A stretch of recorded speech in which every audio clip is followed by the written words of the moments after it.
ṣe láyé mi ṣe ni máa dúpẹ́ o bàbá ṣe ni máa dúpẹ́ dúpẹ́ ṣe ni máa yìn ọ́. I will praise you, oh my Savior. I will praise you, oh my Savior. I will praise you forevermore. Hey, my beloved sisters in the Lord. I've just come to say how na day, how life.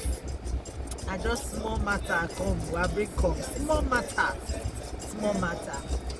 You know, I've been counseling for years now, and I've come to realize that the roots of marital damage or marital discussion actually happens before marriage.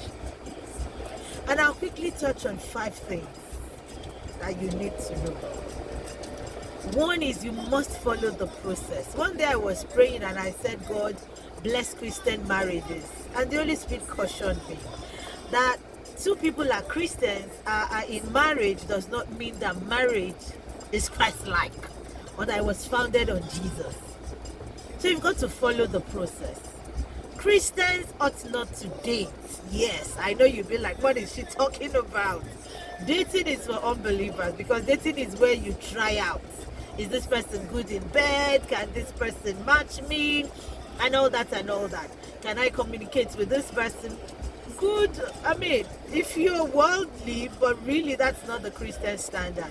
So you've got to follow the process. What is the process for Christians? 1, you must be mature. 2, you start with friendship. During friendship is when you begin to ask God, is he your will for me? Is she your will for me?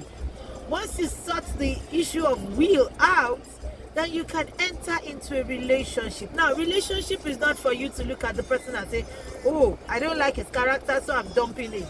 It is to go to God and say, you brought this man my way. You brought this woman my way. Help me to fix what needs to be fixed.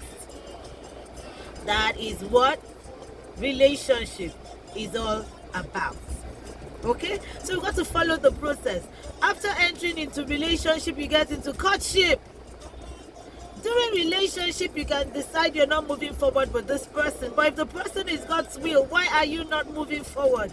Okay, maybe you discover the person has 2 children. But God said that man or that woman is your will. So why are you backing out? Why are you backing out? You know? So courtship, you're ready to start planning for marriage. That's the process.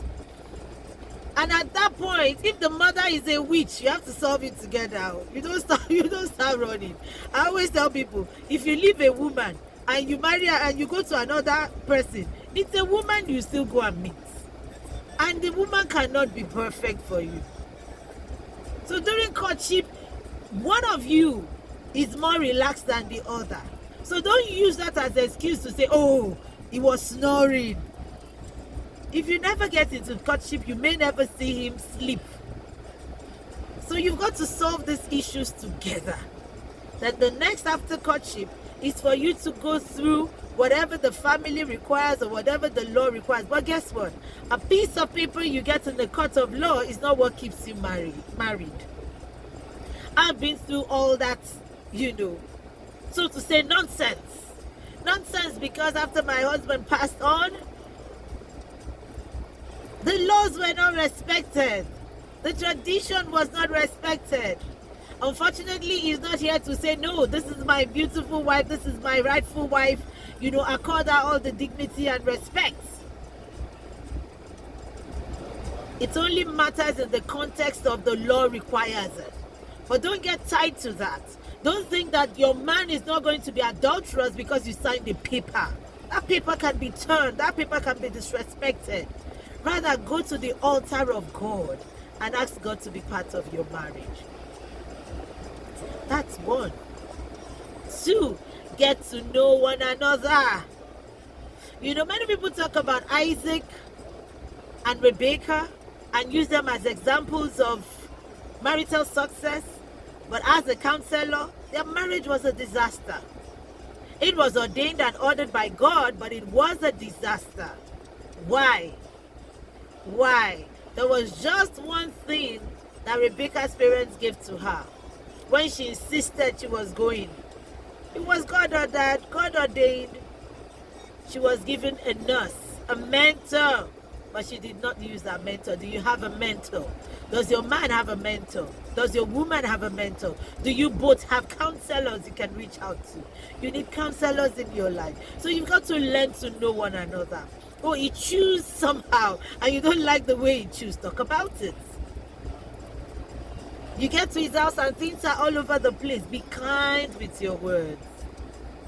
A woman had already dumped the guy. Oh, this, that. He doesn't even have a house of his own. Blah, blah, blah.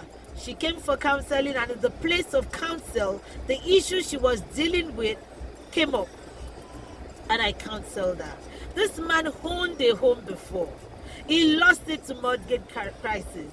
He's living in an apartment, and each time you get there, all you're complaining about is, oh, there's plumbing issues. Oh, there's issues with the zinc. Oh, there's issues with that. You're sending him into depression. And this man is even younger. Guess what? She listened, found a way to go back into the relationship. They got married and they are blessed with twins.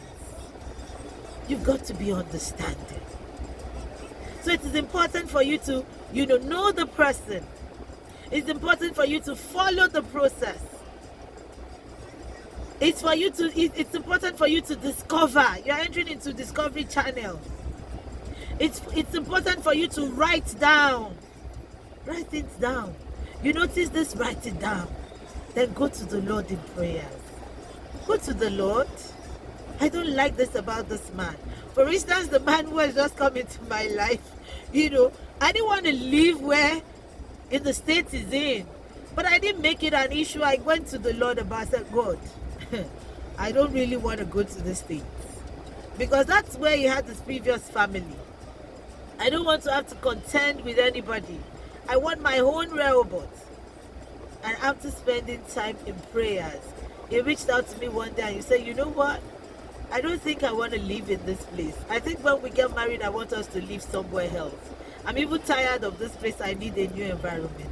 That was God working on my behalf to solve something that was of concern to me.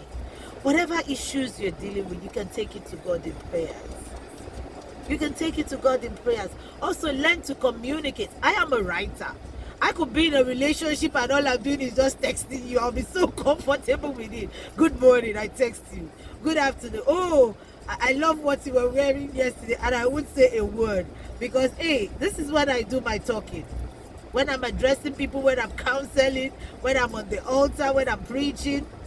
Recently, I started spoken word. Those are the times I do my talking. One-on-one, I can text my life out of anything or write my life out of anything.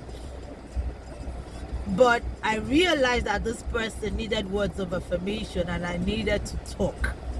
So I had to learn to create conversations, respond, not just react. Don't be a reactive agent. Be proactive. Think ahead, but don't always say everything that is in your head as it is in your head.